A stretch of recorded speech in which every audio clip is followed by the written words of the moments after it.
All right. What is going on, everybody? It is time for the Friday, July 12th edition of SaberSim's DFS Office Hours. My name's Jordan. I'm the head coach here at SaberSim, and it is a balmy 102 degrees here in Denver today. My swamp cooler is losing the fight. So we're trying to stay cool here under the bright lights of office hours. I've got my water bottle here. We're going to stay hydrated. We're going to pace ourselves a little bit here. Make sure we're taking a couple water breaks here, staying cool. It seems like it's hot everywhere in the middle of the country, but some storms threatening our baseball slate here on the East Coast today as well. Kind of my nightmare scenario for weather on Kevin Roth's dashboard. He's got 3 games with my least favorite color designation, which is yellow-orange. Those ones always drive me crazy because it doesn't feel like there's a ton of postponement risk, but there's just enough to make me feel a little nervous about it here. So anyway, if this is your first time tuning into Office Hours, this is an open Q&A show. Ask your questions into the YouTube chat. Fire them into the x.com chat if you're watching over there. You can also ask in the Office Hours channel in Discord. Whatever you guys want to talk about, whether it's DFS strategy, whether it's SaberSim stuff, whatever floats your boat. We do have quite a few questions in our queue here already for today. We've got a lot to get into, so I want to dive right in pretty quickly here.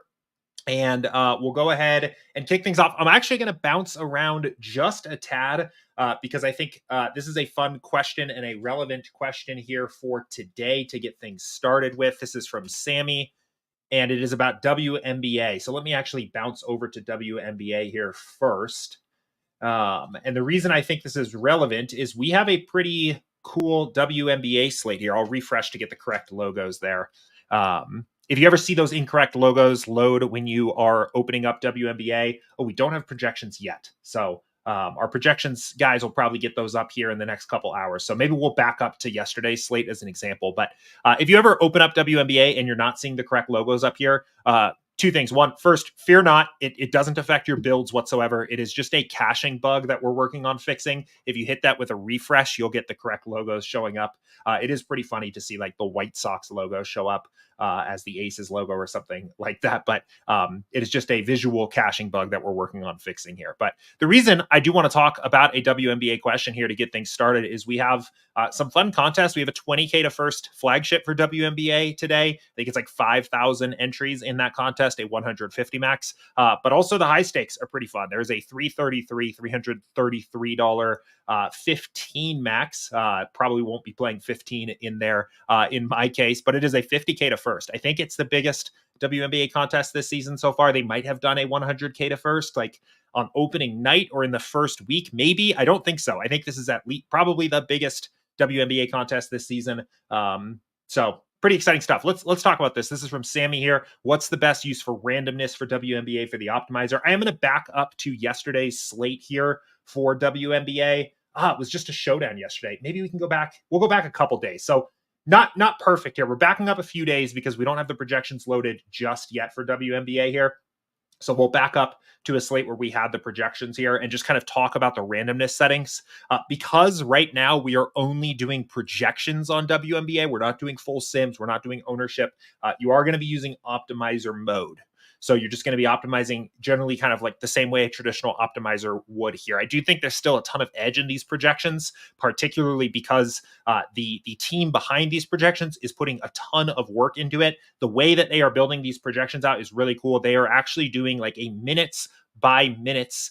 I don't want to, it's not a true sim, but it is like this 5 is up against this 5 on the court minute by minute. And that's how this affects the rates. So tracking like the defensive matchups and also who's on the court. I did an interview on our YouTube channel a couple weeks ago here with the team that or with Matt, who's working on these WNBA projections for us here. I can't remember if it was actually streamed live or not. Let's just search WNBA on the YouTube channel. But if you're playing WNBA and want to learn more about the projections, there they are right here. So yeah, it was a live stream. So it'll be in the live section. But this video right here, I did with Matt, who's working on these projections, and you can just listen to how they are put together here for 56 minutes and 55 seconds. Really, really strong video.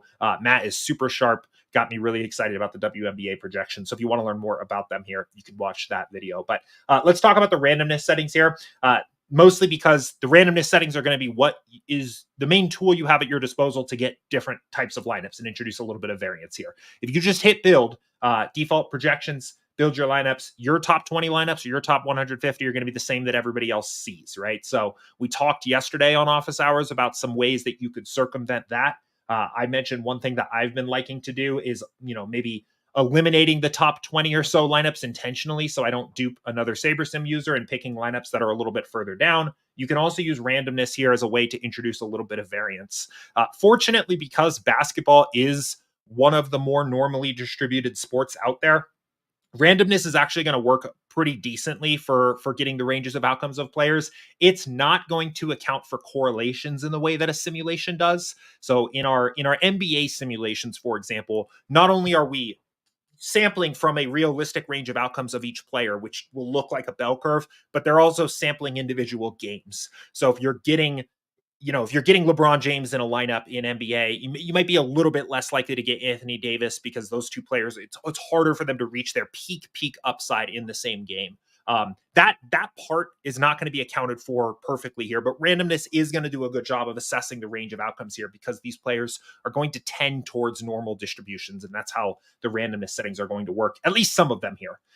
So let's talk about what the randomness settings do first, because I think these can be a little bit confusing. It's good to just have an understanding of how these work here. So the uniform distribution here, and the tooltips are written pretty well, so they are very helpful. This is basically just going to kind of create a flat possible set of outcomes here around a range of that player's projection. So for example, if you set this at 10%, it's going to say each time you build your lineup, is it Asia Wilson? I don't know. I don't watch enough WNBA to know for sure, but her range of outcomes is going to be between 5.4 under 54 and 5.4 above 54. That's how the uniform randomness works here.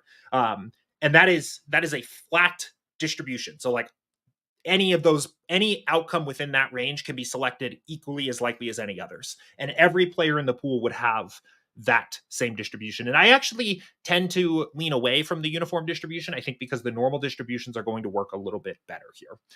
There are 3 normal distribution options here. I personally think the most useful one for WNBA is going to be global. SaberSim honestly should be disabled. It won't do anything. What SaberSim does is it would use the SaberSim standard deviations for players if we had them. So really what SaberSim normal randomness is if you took a sport where we had a simulation for like NBA and you wanted to use it like a traditional optimizer.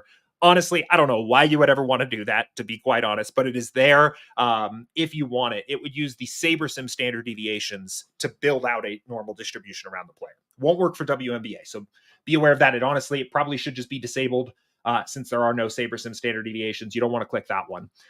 Custom. This could be pretty cool. And maybe if you're a grinder and you're pretty deep in the WNBA streets, maybe have something kind of resembling your own model here. This is a way you could set standard deviations if you had uploaded them as custom data. So if you had gone in here and you had, uploaded standard deviations as like custom data here. I actually don't even have anything to upload here, but maybe a standard deviation of 14.7 or something like that. You had these for all players. You could designate that as a standard deviation to be used to make a distribution using this custom field here. We're not going to do that either, or I wouldn't recommend it. I recommend using the global. And what global is going to do is you are setting a percentage of that player's projection to use as that player's standard deviation.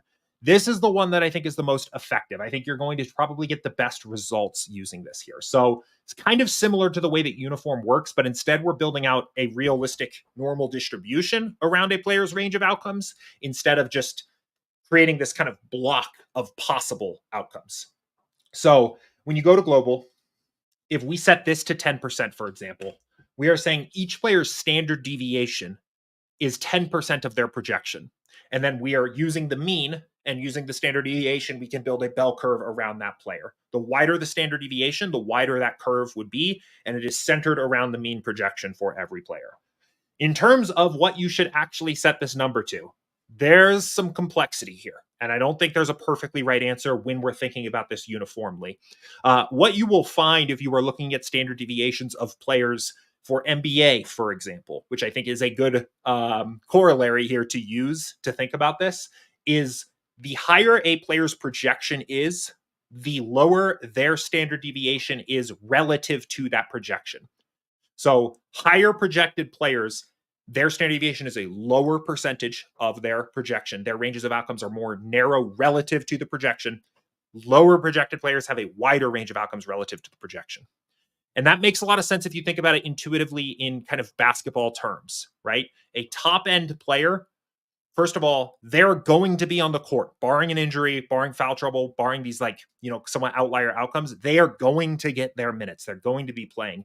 There's also a limited potential ceiling of what they can actually achieve, right? Like a player that doesn't play a lot of minutes can be thrust into a higher usage role all of a sudden in the middle of a game or shoot particularly well. There is more potential ceiling unlockable to that player. But players are not going to go out and, again, I'm kind of using NBA terms, but a player's not going to go out very often and score 80 points or something like that, right? 80 real life basketball points. Those extreme ceilings are a little more limited for those top end players. So their outcomes are a little more narrow. On the flip side, a player that is projected for 13 points can play 30. Like that could happen. That is feasible. That's actually, minutes is probably a better way of thinking about this. It's nobody can play 50 minutes. Nobody can play 42 minutes in a WNBA game here, right? So there's a little bit of locked top end ceiling for the top projected players. At the bottom end, that doesn't exist to the same extent. And their outcomes also can drop through the floor, right? There's not going to be really a situation, again, barring injury, extreme foul trouble, something weird where Caitlin Clark plays like 5 minutes. But if you scroll down, you get to the bottom here, you get to these low projected players, right? Even some of these players, in this range might have that kind of outcome potential. So all this to stay, standard deviations as a percentage of a player's projection are higher at the bottom end, lower at the top end. So where does this kind of all shake out? When I have been experimenting with this, I have been playing with randomness percentages for standard deviations, I would say between 15 and 25%. And where that comes from is kind of the range that I see standard deviations about in NBA between the top end and the bottom end, maybe 10 to 25%. And I'm leaning on a little bit of the higher side of that because I'm comfortable introducing variance into my builds, right? I think that's good. It's going to diversify you against the field. It's going to diversify you against your portfolio. I'm like comfortable playing with a little bit of a higher variance because we don't have the sims doing that for us in our process. So let's experiment with like 20 or so. And again, the other thing that's a little bit strange about using these randomness settings is there's not really like a great way to visually see what it's actually doing. Like you hit save here and then it kind of just is working. Like then when you go to build your build, it's doing the thing. There's not really a way to see what the calculated standard deviations are or see the curves that are created for players. Like it would be kind of cool if you could then click on, Caitlin Clark or something like that, and then see the distribution that had been created. Maybe at some point, honestly, optimizer mode is a little bit more of a niche feature on SaberSim. It's not something we use a lot. It's not something we recommend a lot. So kind of a niche use here for WNBA, but that is how it works. That's what it's doing. So the other thing that's nice about the randomness settings is the builds end up running quite a bit faster because now we're sampling from a distribution instead of trying to brute force solve the optimal. So your builds will run a little bit faster if you're building out 150. If you're building out a big pool of lineups, you're going to be able to build those a little bit faster. But that is how it works. And that is kind of how I recommend using it. So to sum up, if you're just looking for the answers to the test here, rather than all the extra stuff going on behind the scenes, I like the idea of using a normal distribution. I think it's going to be a lot more accurate than a uniform distribution.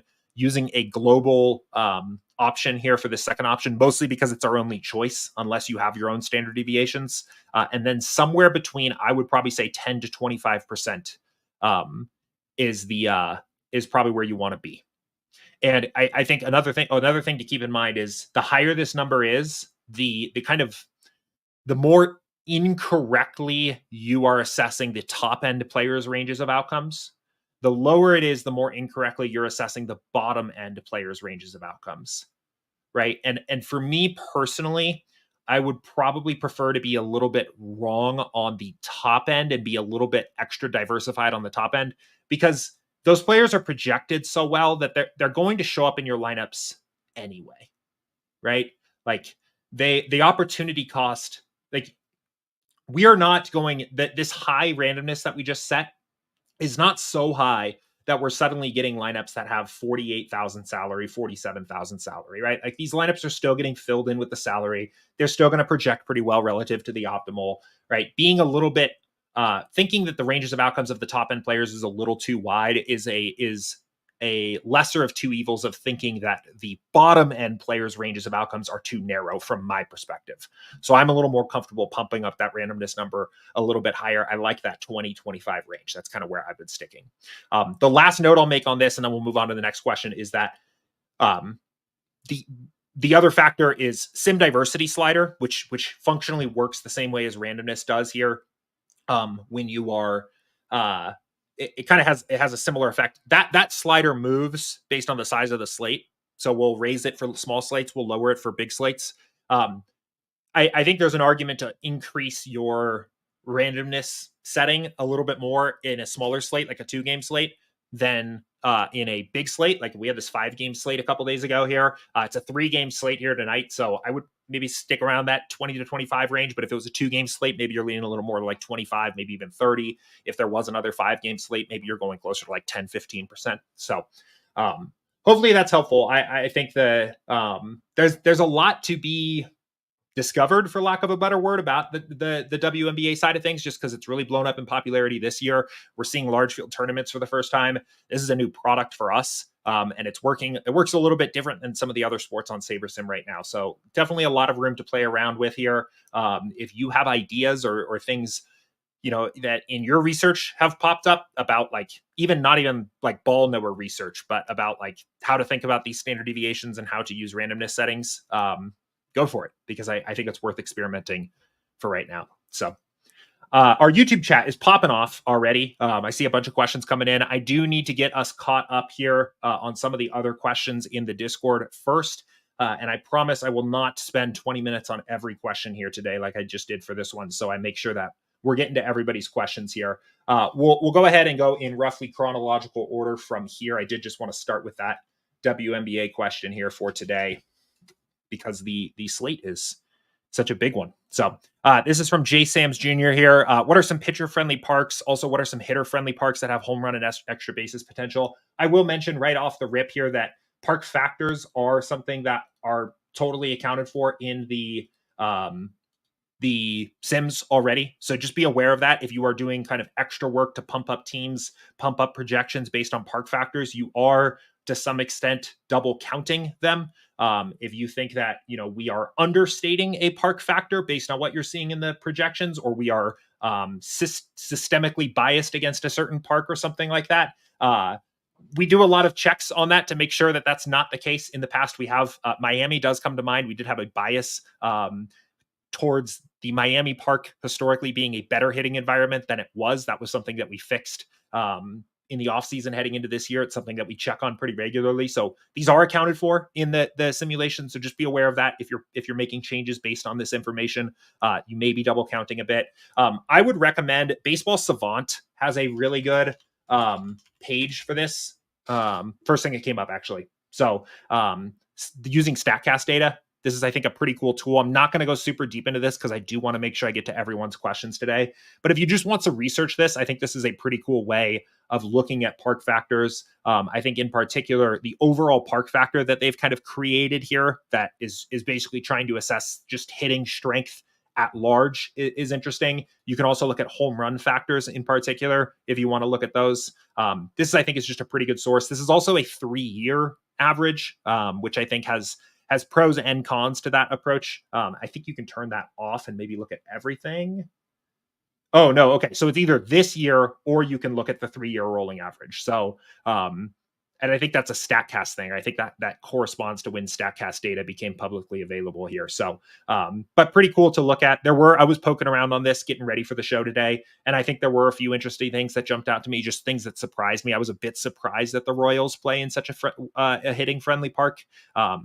Obviously, some noise in that measurement here for the past 3 years, but I was surprised to see them so high up there. Also, looking at the bottom, I think my intuition of the worst hitting parks would have been that it was the Padres and the Giants, and I was surprised to see that the Mariners and the Mets had worse. And Mariners almost a tier break here in that last park. I found that interesting as well. But I'll let you guys go ahead and dive into this on your own time. Experiment with that. Take a look, remembering that I think this is mostly for personal research, maybe almost novelty, knowing that these are accounted for in the sim already, but pretty fun to poke around.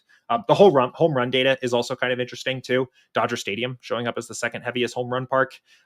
My first instinct was that, well, the Dodgers just hit a lot of home runs, but I think this is a bit of a confusing tooltip on the site here. But I think what this is basically saying is that's adjusted for, that they're not saying like that's not just Dodgers hit a lot of home runs, so Dodgers is a good home run park. I think this is implying that that's adjusted for, but I think this is written a little weird, so I'm not totally sure. But anyway, all right, let's keep it rolling here. Next question from Ghost about late swap. Can late swap reduce your post-contest sim ROI, especially if you reduce minimum salary and attempt to really save doomed lineups?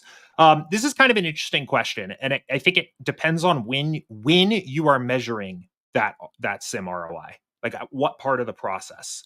So when you run a late swap build, if you think about what your original lineups ROI is at that point in time in the contest, right? So I'm talking about this from a live standpoint. So say you are late swapping the slate tonight. Are we on the slate? Yeah, we are. And it is, let's say, 7:20. So there's 4 games left.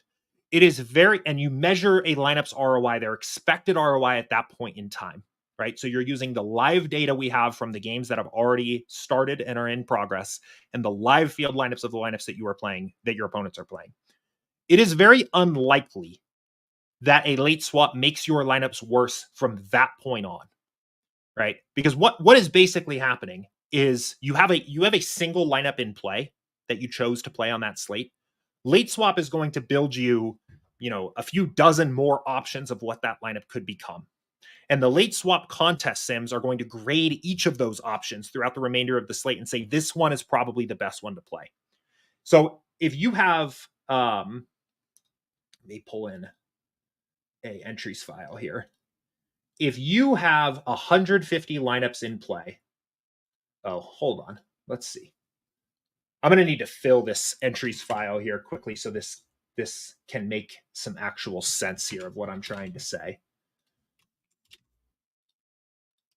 I'll keep talking while this is building. I just want to get my entries file full so I can actually kind of show a late swap here. But if you have 150 lineups in play, SaberSim will let you late swap each one of them into 33 new options, because it's basically 5,000 divided by 150 basically means 33 swap options for each original lineup you played.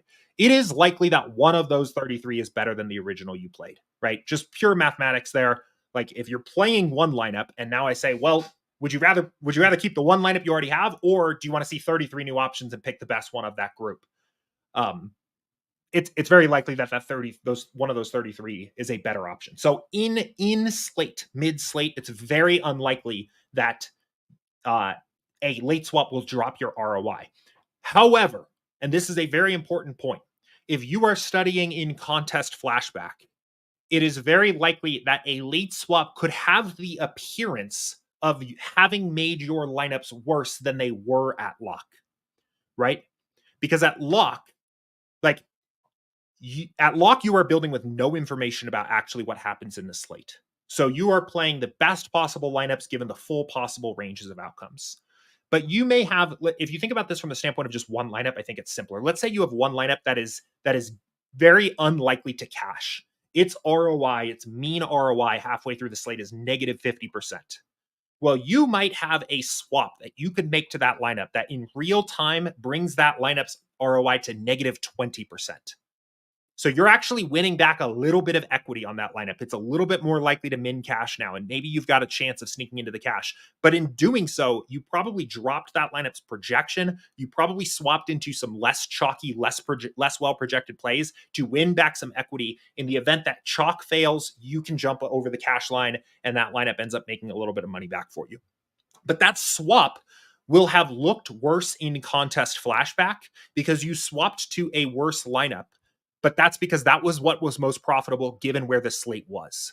So a good way to kind of think about this here is you kind of have two different segments of where ROI gets measured. In the middle of a slate, you are reacting to information that you have about what is happening in real life for that slate. But when you build pre-lock and when you build post-lock, or not when you build post-lock, when you look at contest flashback, you're looking at the full range of possible outcomes of what was possible. So in terms of like actionable practical advice here, I would say you should be doing late swaps to react to changing starting lineups. I think you should also be doing a late swap at some point, maybe around the midpoint of the slate, to account for live data, because it is a very powerful, a very useful part of your process. Winning back min cash equity to lineups that are underperforming and maximizing the profitability of lineups that are overperforming is a valuable part of MLB strategy. You should be doing that, but you should be aware that that could actually reduce the ROI when you look in contest flashback, because the way that those ROIs are measured is different. In contest flashback, you're looking at the full range of possible outcomes. When the slate is live and you are late swapping, you are on rails on the one outcome that is actually playing out in reality, right? So good question. I've never actually had the opportunity, I think, to talk about that on a video or a stream. Probably should, because I think that's a very, very a good point to think about and a good point to be aware of. So I would also say, like, another practical takeaway here is, if there are slates where it's just like chaos on the slate, like everything's like, we got multiple scratches, a ton of late lineups, maybe a weather postponement, late swaps just crazy, I think it's actually probably fair to assume that your contest flashback scores might be a little bit lower for that slate, because presumably you're late swapping a ton. And the more you're late swapping, the more each lineup is going to kind of get distanced from what it was at lock, and potentially have a lower ROI, right? So, yeah, good question. Okay, let's keep rolling. We'll get to YouTube chat here shortly. We're going to keep rolling through Discord because these guys asked their questions first. We'll get to these shortly here. I do see there's a couple questions here about NASCAR trucks. I'm not the right person to ask right at this moment on this stream. I am not going to be able to troubleshoot that. Pop a question into the support channel in Discord. I'm sure our support team will look at it quickly. I don't even know if qualifying's run. Qualifying needs to run first for any NASCAR stuff to run. Trucks and Xfinity qualifying is the same day as the race, so it's always a little bit of a sprint to get those up. They generally are up an hour before the slate locks. That's all I'm going to be able to do on the show here. Okay, let's keep it going here.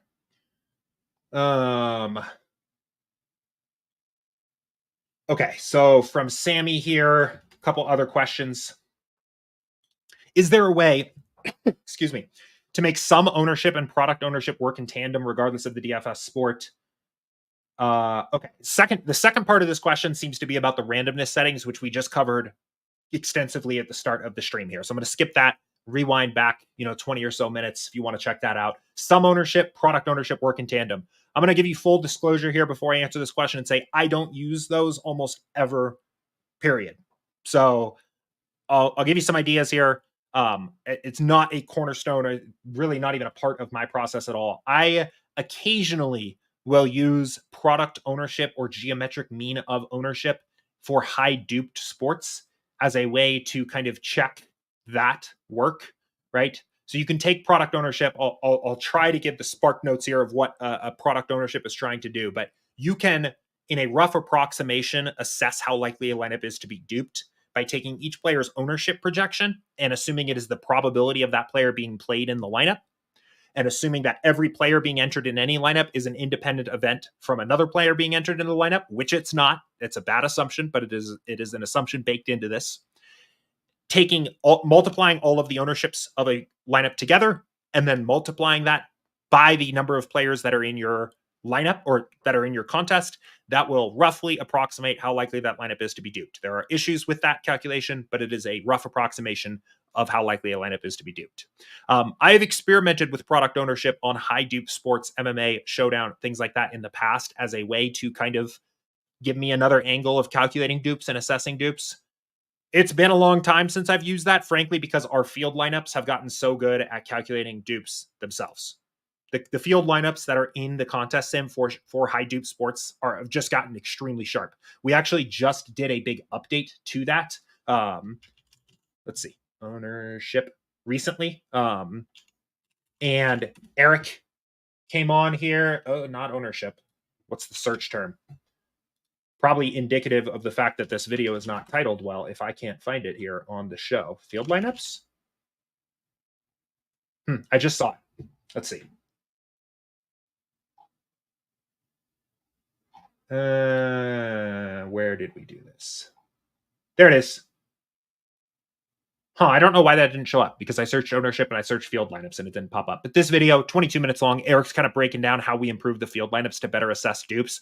This model update, I think, basically made ownership product and geomean unnecessary for the most part, just because our dupe predictions are just straight up better than that way of predicting dupes now. I have never, ever used a sum ownership rule in a build on SaberSim ever.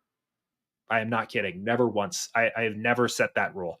I think SaberScore's approach to using adjusted ownership as a negative weighting factor in your lineups is better than an ownership max, a cap sum.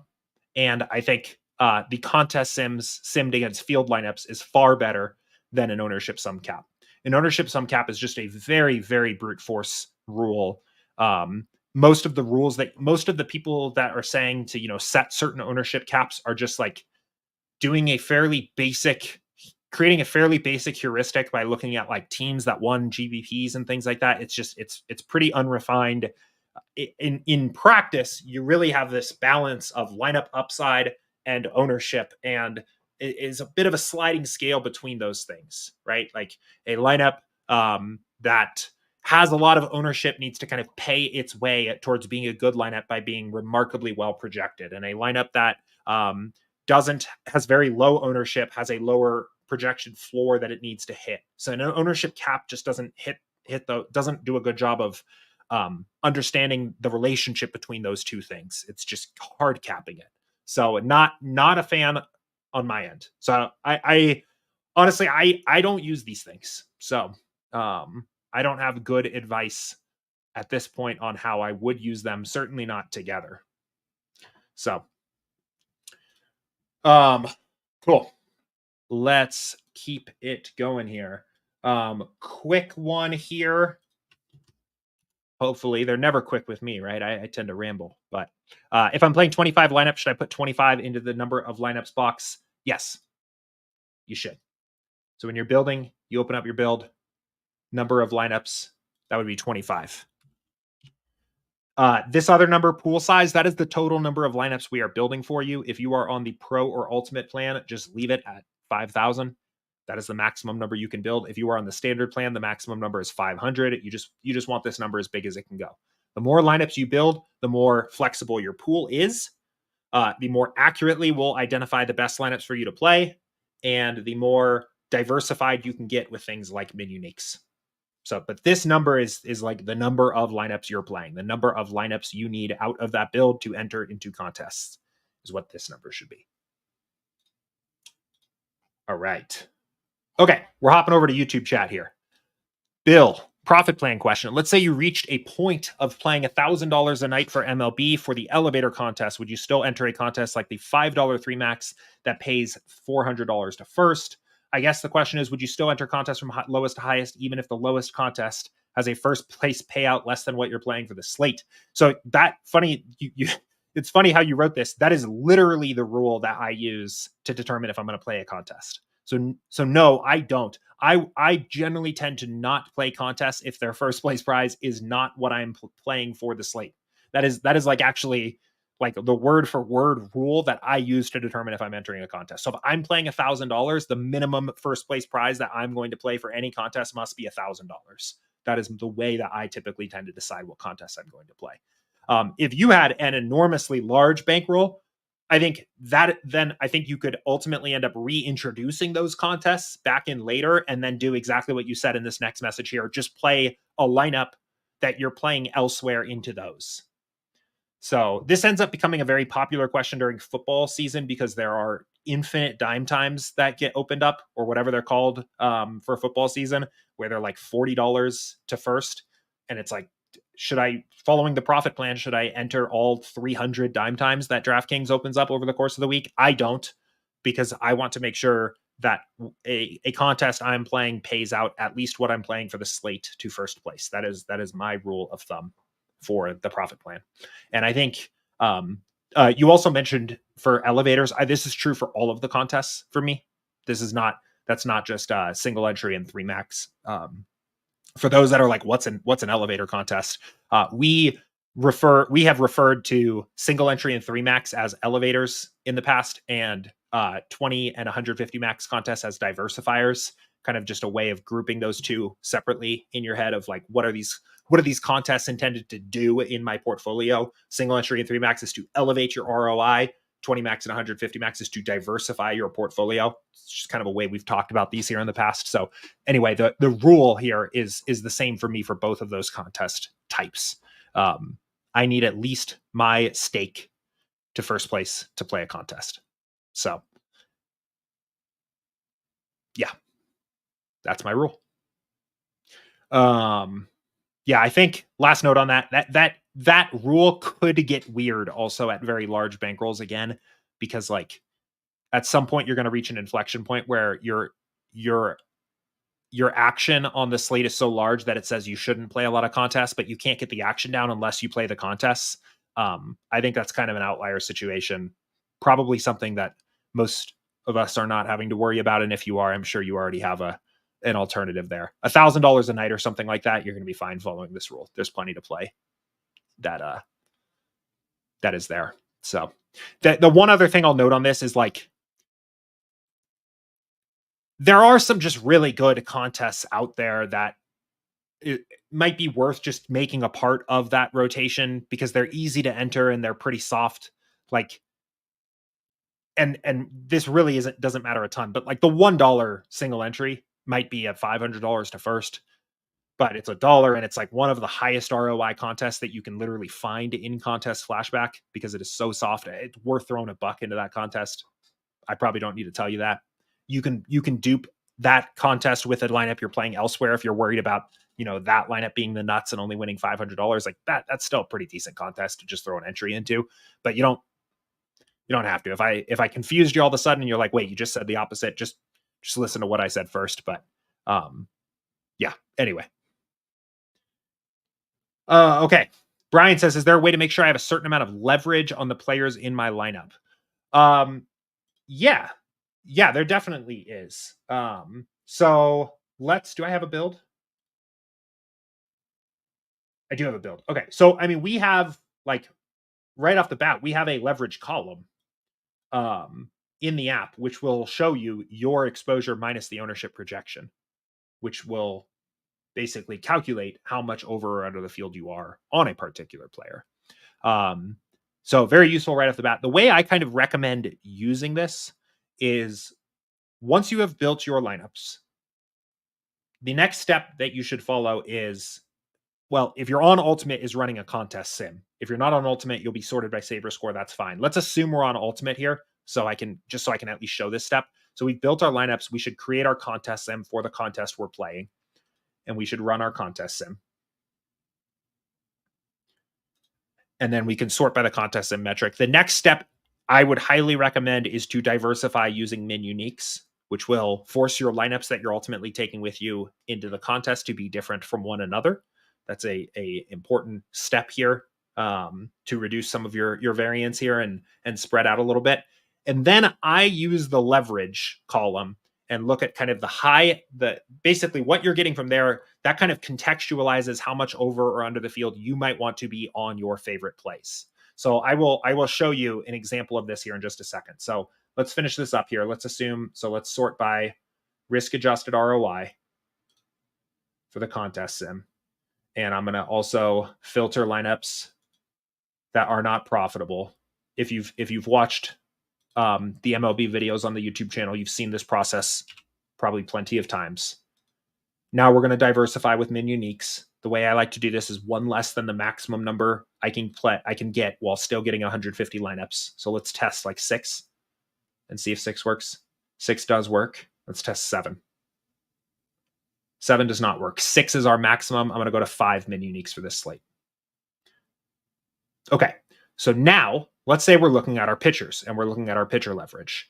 So you can kind of use the leverage column here as a way to see how much over or under the field you are on the field overall, right? So like our 2 big stands, we're on Cole Reagans, we're on Garrett Crochet.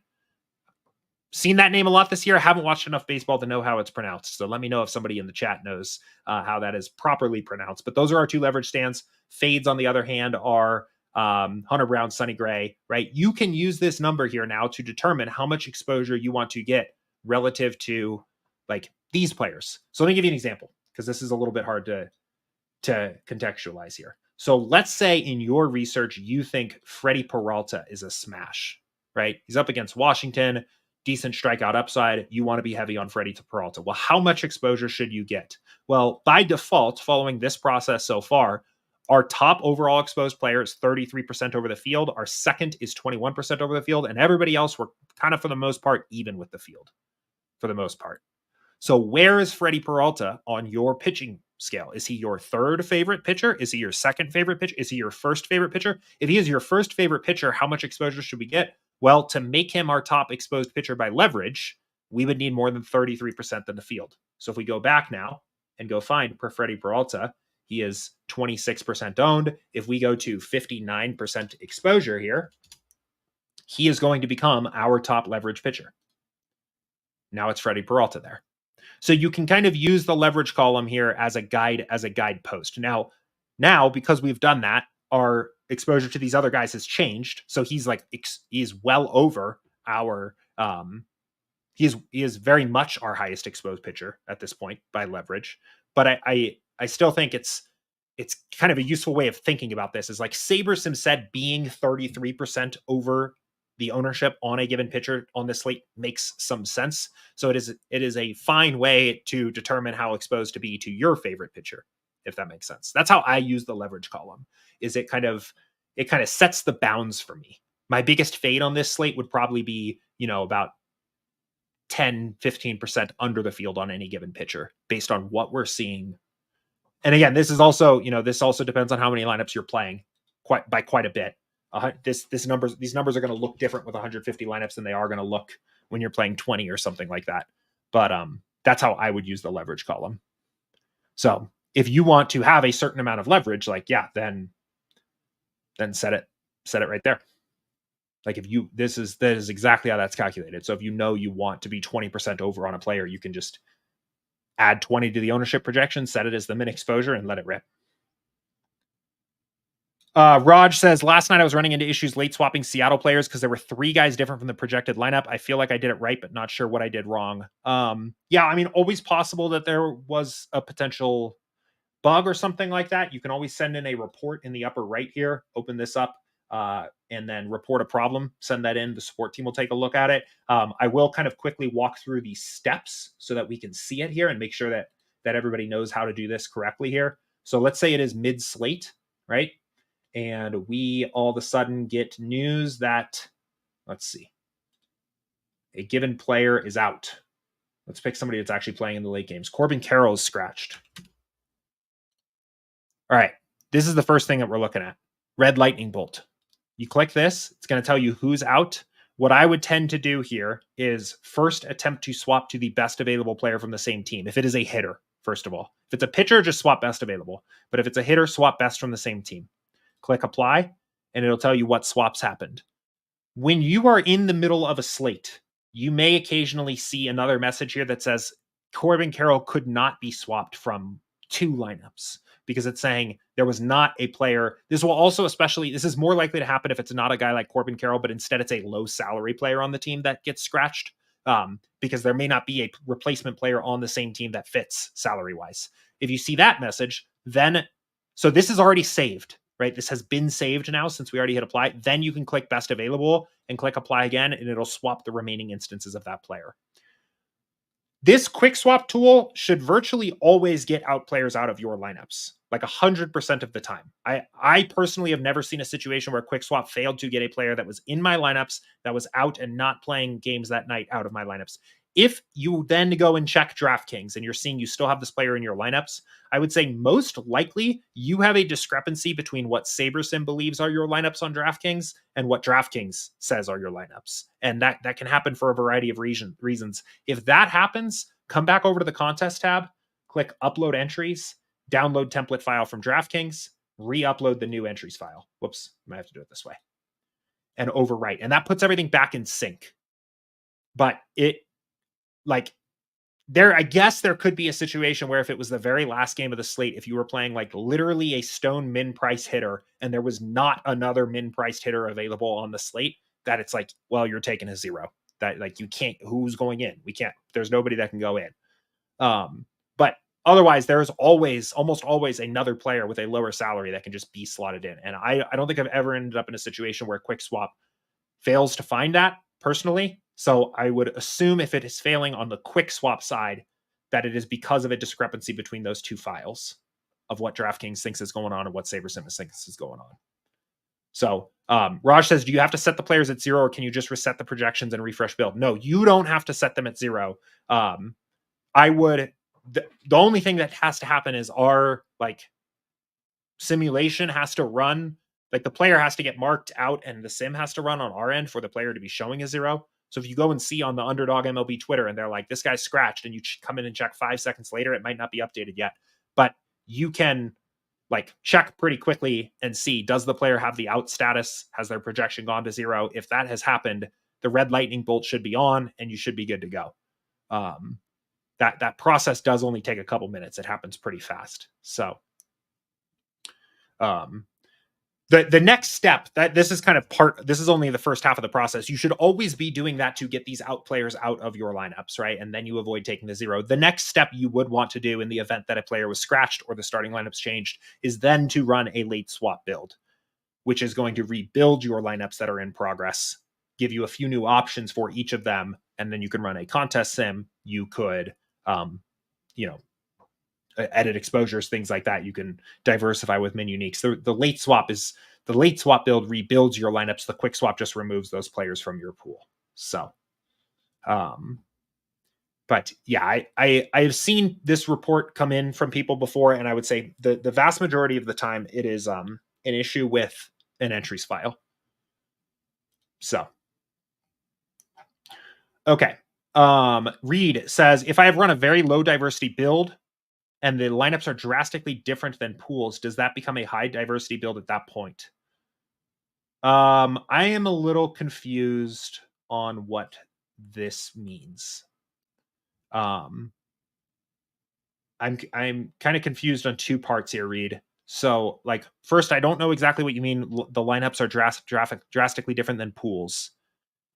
I also don't know what you mean by becoming a high diversity build. I will try to answer this based on what I'm understanding here. First, mentioning that the sim diversity slider, for those that don't know, what this is doing is this is in a pragmatic sense, this is how diverse your pool is, but it comes from how many sims we're looking at per lineup we build. So at 10, we're looking at a single simulation of every game on the slate. At 0, we're looking at every simulation of every game on the slate. And then in between here are different sized buckets of how many sims per lineup. The fewer sims you're looking at, the more high variance your builds are, the more diverse they are, because the impact of an outlier sim is larger on a smaller bucket than it is on a big bucket. So I think what this is saying is if you run a build like down here and your pool exposure looks very different than your lineups exposure, does that become a high diversity build? Is still a little confusing to me. I don't really think there's anything I'm having a hard time thinking about how a build's diversity would change based on like the results of that build. So I think maybe diversity is being used in two different ways here, like where you're talking about both sim diversity and also the literal like diversity of the build. I don't know. I'm a little lost. So maybe you can give me a little more context there. David says Sosa for the Phillies not listed in the opto. Yeah, the right place for this is support@sabersim.com, our support email, or the support email or the support channel in our Discord server. The support team will get on that as quickly as they can. I don't even know. Maybe that game started. I might have missed this, but in general, nothing wrong with popping these messages into the YouTube chat here, but streaming live, my ability to troubleshoot and fix things is a little limited. So if you're ever running into an issue with a player projection or a technical issue, support@sabersim.com is always a little bit of a better way to go about getting that fixed than on office hours. We can always like answer these kinds of questions, the next day of like, hey, I was running into some issues trying to do this here, and we can walk through the steps. But I can't fix the Phillies lineup on the live stream. So Summer League NBA Sims, almost certainly not. Like 99% no. The slates will probably be in the app. I think that requires a little bit of setup on our end. Oh, nope, they're there. So you can upload custom projections, but we will not have Sims. Reed then also said, also does late swap have the same effect on the basic plan or just ultimate live data, the sim ROI plan? Yeah, so this is going back to the late swap conversation we were having earlier here. Does it still have the same effect? It will be less of an effect because the contest sims in late swap are going to find contest sims when late swapping are going to be more intentional and almost greedy about seeking ROI in that moment in time in the slate for each individual lineup. A contest sim is going to understand that a lineup that is underperforming needs to take on additional risk to win back additional equity. The Saber scores that are used at late swap will not understand that. They will be a little bit more late swaps using Saber score and not using contest sims will kind of more generically swap lineups into good plays. It will not have an understanding of where that lineup's current position is in the contest. So it will have less of an effect. That the effect we were talking about before, where you're kind of thinking about ROI, pre-lock, and mid-slate differently, that will be diminished. That effect will not be as significant in late swap. That isn't to say like that it is much worse for that, right? Like late swaps using Saber score are still going to be very effective at adjusting for changing starting lineups, for player scratches, things like that. It's just not going to be dynamically making the highest ROI swap per lineup like a contest sim would. So John says, can you briefly explain percentiles? I certainly can. There are two different percentiles you will see in the app. The one is quite a bit more exposed than the other. They are player percentiles and lineup percentiles. They are the same mathematical thing, just on different objects, I guess. The player percentile is kind of a way of visualizing a player's range of outcomes. So Sonny Gray, 19.38 projected points on average, right? If we click into this player, it will load a distribution, at least in theory. I've been having a little bit of trouble with these distributions lately. Sometimes they seem to load, sometimes they don't. And I don't know why. Let's see. Let me try to refresh one sec, because it will really help with this point if I can pull up the player distribution. There it is. Okay. So 19.38 points is the average across the full range of outcomes. Every sim we have, this is the average outcome. The percentiles are kind of like breakpoint milestones of that distribution. So when we say Sonny Gray's 25th percentile outcome is 12.5 points, that means Sonny Gray scores more than 12.5 points 75% of the time. He scores less than that 25% of the time. That is his 25th percentile outcome. Most of the time, I think when you are actually like using these for something, you'll be thinking more about it from the upside. So the 95th percentile outcome is a lot of times what I think about as a player's like true achievable ceiling. 99th percentile happens 1% of the time or less. So it's like an extreme ceiling outcome. 95th percentile outcome is kind of what I think of as like that player's functional ceiling on the slate. So we're saying Sonny Gray will hit 35.7 DraftKings points about 5% of the time on this slate. And these are just coming directly from the Sims. The 50th percentile outcome is the median score. So half of the outcomes in the Sims are above that, half are below that. You will see a discrepancy in this number between this and the mean projection because they are measuring slightly different things. The median that you see as the 50th percentile outcome is an actual achievable score, first of all. It is the middle outcome. So again, Sonny Gray could score 19.8 points on the slate tonight. And in fact, that is the outcome where we think half of the outcomes are above that, half of the outcomes are below that. There is no scoring outcome where Sonny Gray could actually score 19.38 points. This is a mean. This number is calculated by taking the total fantasy points he scored in every single sim we have and dividing it by the number of simulations run, which is why this is not a actual scoreable number, but this number is. That is what the percentiles do. The other percentiles you will see, or you can see, is a lineup percentile. Where you are most likely to see that is if you go digging into the Saber scores here. You will see a lineup percentile. So if you are sorting your lineups by Saber score in the app, a part of that ranking is the 99th percentile of the lineups performance. It works a very similar way to it is the same mathematical thing as the player percentiles here, but in this case, it's at the lineup level. So this lineup, I think we can actually show the lineup percentiles here. We might need to make a custom metric. Add a metric. Yeah. 99th percentile value. So this lineup's 99th percentile outcome is 190.86 points. So in our simulations, this lineup scores 190.86 points 1% of the time, or it scores that or higher 1% of the time.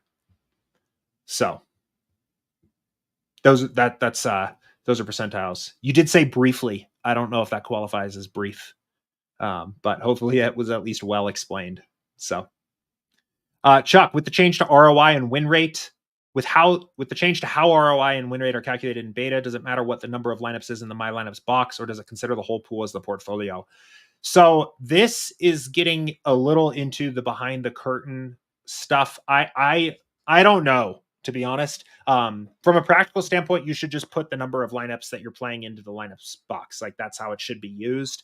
I don't know how the math is done on the back end there personally. And I don't think that information is going to be revealed because this is this new algorithm, I guess, here was worked on very hard. And with how popular contest sims are nowadays, and there are many different contest sims out there, this particular detail we want to keep a little bit under wraps here because we think it is very valuable the way that it was put together. So I actually don't even know the answer to that. I don't think the answer to that will be made public in terms of how the portfolio side of things is being calculated.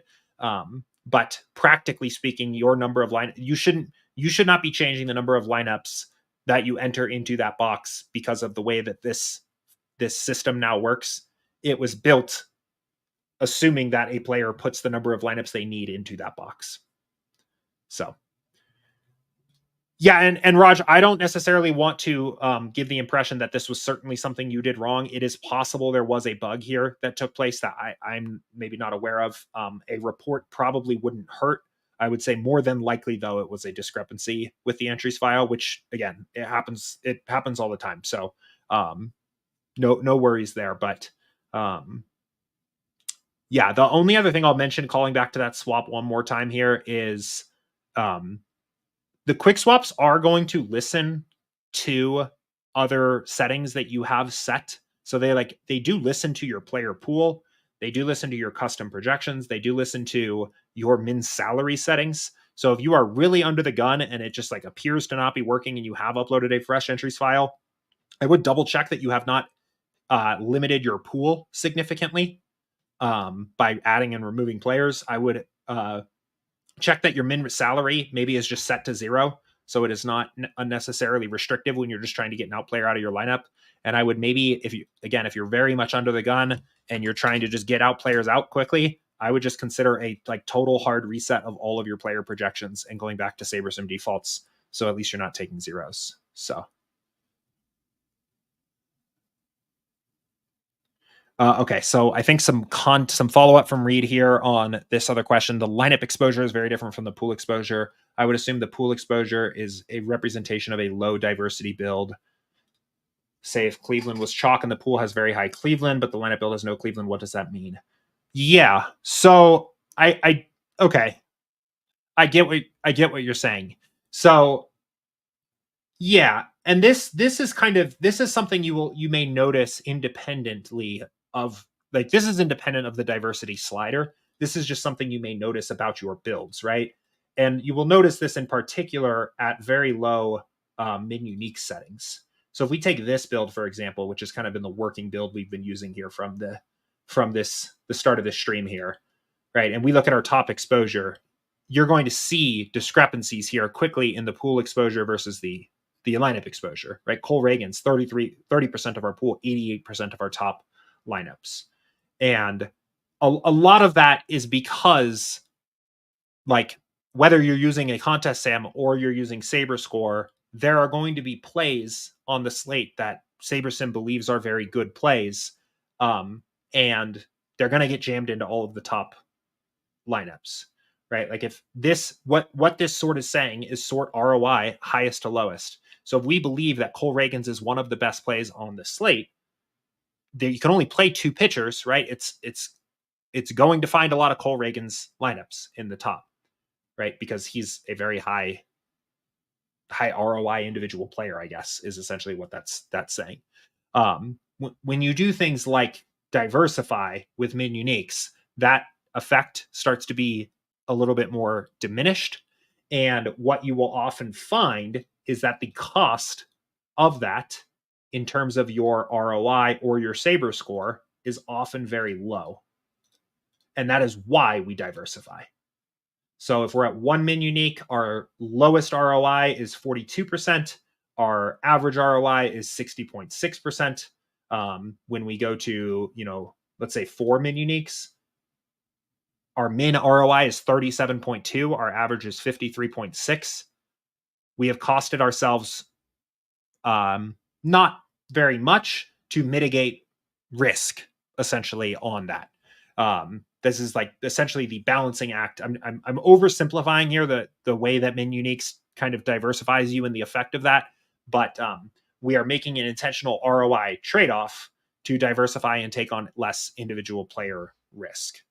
Among other things, the min uniques also helps to avoid a situation where your lineups cannibalize each other's EV, which is something that is kind of fixed on beta as well. They also the min uniques also serves to lost my train of thought. I'm sorry. The min uniques also serves to mitigate the biases that may be showing up in the sims. If we are over projecting a player or under projecting their ownership or something like that, having been diversified mitigates like some input risk, some bias risk that can come up as well. But yeah, I wouldn't say pool exposure is representative of a low diversity build, because all of the lineups built in your pool are built at the diversity setting you've chosen. And if you will see different types, you will see different numbers in your pool as you change the diversity settings. So really what this question is about is, like, just at least the way I'm understanding it, discrepancies between your top X lineups versus the entire pool. And the main explanation for that is because the sorting method with no additional diversification applied is greedy in the way that it searches out players and finds players. You are like brute forcing the answer here of saying, like, I want the top 150 lineups out of my 5,000 by this method. And SaberSim is going to say, well, 132 of them are this player, even though only 30% of that player appears in the pool. Those lineups are very likely good, and they're going to be kind of like greedily seeked out by the sorting method. So Raj, for a site like Yahoo or Owner's Box, if you create your own contest sim and run it, does that still work? Yeah, it does. So Yahoo and Owner's Box, you have to do that. For Yahoo and Owner's Box, you have to do that. For FanDuel, you will see. Wait, FanDuel's a little weird too, if I remember correctly. There's like something. Oh, okay, yeah. So on FanDuel, we generalize the payout structures, and I think even the contest sizes. I think both of these are generalized, like based on what they tend to be, if I remember correct. Like you may sometimes see slight discrepancies of what these actually are versus what the contest is. So you can just double check that. We have like we have a more direct connection to DraftKings and are actually pulling in the real data there. FanDuel, we're kind of generalizing. Yahoo and Owner's Box, you won't see those contests there at all. We're not pulling in contest data from them at all. But yes, you can, if you were building for Yahoo tonight, for example, you can just configure the contest sim for yourself in the contest sim settings and just calculate these things for yourself, right? So percent to first is just first place prize divided by the prize pool. For percent to entries paid, just look at the payout structure, find the bottom min cash spot. So if it's 150 out of 400 is the last min cash spot, 150 divided by 400 is your percent of entries paid. And these are always expressed as whole numbers, they're expressed as percentages, not as decimals on SaberSim. So remember that. Like you don't want to say 0.25, you want to say 25%. But yeah, you can just configure this. We also don't have the contest field lineup buckets for Yahoo and Owner's Box. So you'll just have to use the ownership field lineups, which again should work okay. But Samuel, I appreciate it. That is, I feel like the exact same way. Especially on the ultimate plan, but regardless, I mean, the ultimate plan is relatively new, and I've been clearly using SaberSim for years here. But that I think the most valuable part of our tool is it enables you to play DFS in the way that you want to play. Especially again using the contest sims that came out this past year, and running your build, running your contest sim, diversifying with min uniques, filtering out the bad lineups. I've never felt more confident and enabled to take stands, because I can just see the impact that has on my lineups and know that I'm still playing lineups that the sims think are good. Like if I have done more ball knower type takes this past year than I've ever done in DFS ever, because I feel like I have so much confidence in being able to do that and know that I'm playing lineups that still grade out well. So I think you said it well there. For min salary, leaving it blank is the same as putting 0 on it. Oh, I don't know. Honestly, it shouldn't really accept blank. It's not great that it does, to be honest. So I would put 0. If you intend to put 0, I would put 0. I think that field should highlight itself in red and probably disable the build lineups button if it were left blank, but it doesn't. So a little bit of like a weird UI thing there, but just enter a number in there. You could probably test it. You may very well be right. I just don't want you to end up messing up on accident there. All right. We are all caught up on questions. We are 1 hour and 8 minutes in here, so we've done pretty well. Any other questions for me today? There will not be a office hours tomorrow. I know Andrew normally does the Saturday matinee, as I like to call it, the 11 a.m. Eastern. He is still on vacation. I won't be able to make that show tomorrow, so we're going to punt the Saturday show here, and then we will be back on Monday. Andrew will be back on Monday, so you can come hang out with him, and I suppose we're about there to leave it there today. Raj says MLB All-Star break next week. Yeah, a couple breaks next week, right? I think WNBA goes on its like month-long break as well. Came up quick this year. The summer is just flying by. I can't believe it is already the All-Star break here. So, but it starts on Monday, right? Like I think Sunday is the last day before the break. I think it does. If I remember correctly, I think like the All-Star game itself is on Monday or something. But I could be wrong. I get these things mixed up all the time. So, all right, folks. Well, I think we're going to cap it off there. I don't see any other last minute questions trickling in. So good luck to everyone's slates they are playing today and this weekend. One more question from Ryan. Ryan, you came in right at the perfect time here. I'm currently getting about $50 down on MLB slates with 25 going to MME quarter and solo shot. The rest going to single entry, 3 max, $1, $3, $5 single entry, and then the $1, 3, and the $3, 3 max. Anything you would change, does seem viable. Ryan, this seems perfect. This sounds like somebody that watched the DFS profit plan video and got it. Looks great. I would say you can adjust those ratios as you get a little more familiar with what game types you prefer. You may find that you prefer playing contests that are more single entry 3 max. I think what you are playing right now implies to me that you enjoy single entry 3 max a little more. You could flex that to be more like 25% goes to single entry and 3 max and 75% goes to multi-entry, which is a little more what I do because I like playing a ton of lineups. And I'm an MME truther. I just am. I can't help it. But this is perfect. This is fine. There's nothing wrong with this. This looks good. So, all right, cool. Let's see. Last thought I want to mention, if you haven't popped onto the YouTube channel here recently and watched some of the recent videos we've put out, it is kind of funny seeing my face like plastered all over this here. A little awkward, but been working really hard on this content this year. We're working with a new editing team, a new production team here. So the quality of our week to week videos here is much higher. We're putting a lot more work into the scripting of the content and the like proofreading of that script, the final recording, adding in graphics and visual elements to make it more clear what I'm talking about here. Just a lot of work to upgrade the quality of these videos here. So I would check them out if you haven't been watching some of the more recent stuff, especially, if you're trying to improve your baseball DFS strategy, or particularly if you're new to baseball. There's a lot to talk about here. There's late swaps, there's weather, the golf videos too. Like there's other videos besides baseball showing up here. But definitely check those out if you are, whether you're new, whether you're familiar with baseball. I think they're good as refreshers.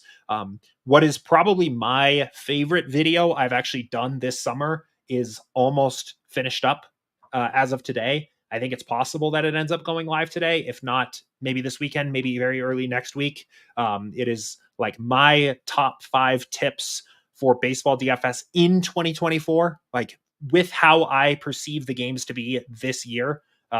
These are the things that I think are most important and most useful to incorporate and think about into your process. So I'm very, very happy with the way that this video is turning out and very excited for it to get out there. So stay tuned for that here as well. Hopefully coming out maybe in the next like 48, 72 hours, maybe 24 hours if we're lucky. So Ryan says, sweet. I recently moved up in stakes. I'm struggling to get more MME action that isn't the dimes. Minimax doesn't seem like a viable contest for me. Yeah, I mean, it can be tough. I'll kind of like show one thing that has been annoying me, and I promise we are aware of it and we are working on it, is we're not processing the Minimax well in Flashback lately. So we don't have like the sim ROIs showing up. Oh, we do. Hey, wait, that's not a very good number. I should look at that. I didn't play very well yesterday. Oh no, this isn't right because it's pulling me up as the only 150 maxer. Yeah, something's still not right here. Yeah, I don't know. What I was going to say though is if you actually look at the Minimax, what you will see is the like highest sim ROIs that you can get in this contest are a little bit lower than other contests out there. But the sim median profit is generally less negative than it is in other contests. And really what it's saying is that, like, yes, this is a harder contest to have a sky high 30% ROI or something like that in over the long term, but it is a safer contest to play as a way to get access to profit while not taking on a lot of risk. And that is like literally what a diversifier contest is. When we talk about elevators versus diversifiers, that is the literal definition of what a diversifier is supposed to do. And so I think the minimax gets a little bit of a bad rap. I think it does. Where like you certainly don't have to play it, right? The profit plan is not intended to make you play contests that you have no interest in playing and don't want to, right? It's your money, it's your portfolio, do what you want with it. But I do think it gets a little bit of a bad rap. Because I think it's got a very nice payout structure for a 150 max low stakes tournament. It has a decent min cash line. It pays 2x to min cash.